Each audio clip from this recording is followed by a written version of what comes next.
how will this project increase capacity or sales, or will it?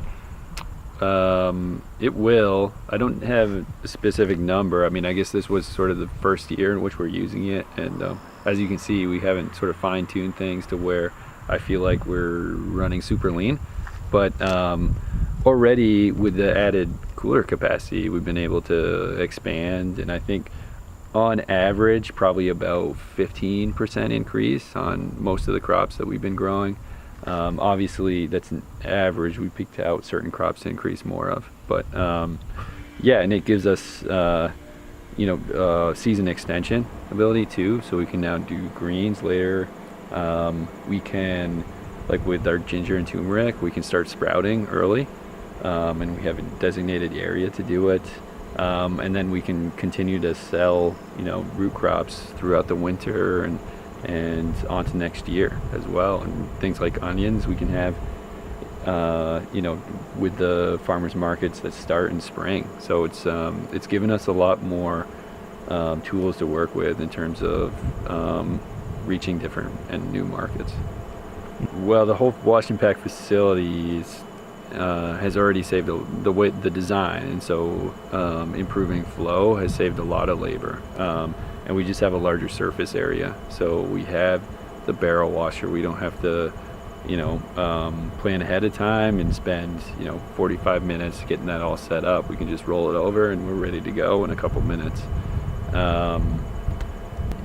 We are right now working on a loading dock too, and so that'll allow us to be able to bring pallet bins, and we can store them in that facility.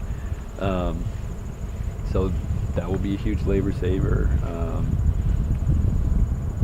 It's kind of more of the whole entire system in itself that will be sort of the major cost saver for us.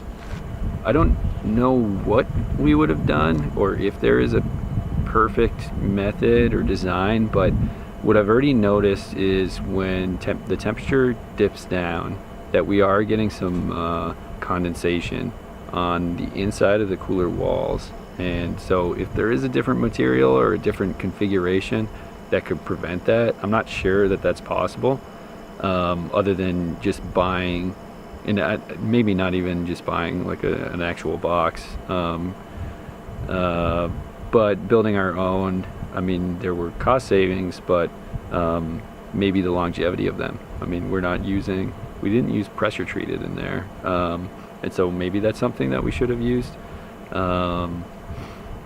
Time will tell in terms of that, but that's definitely something that's on the top of my mind.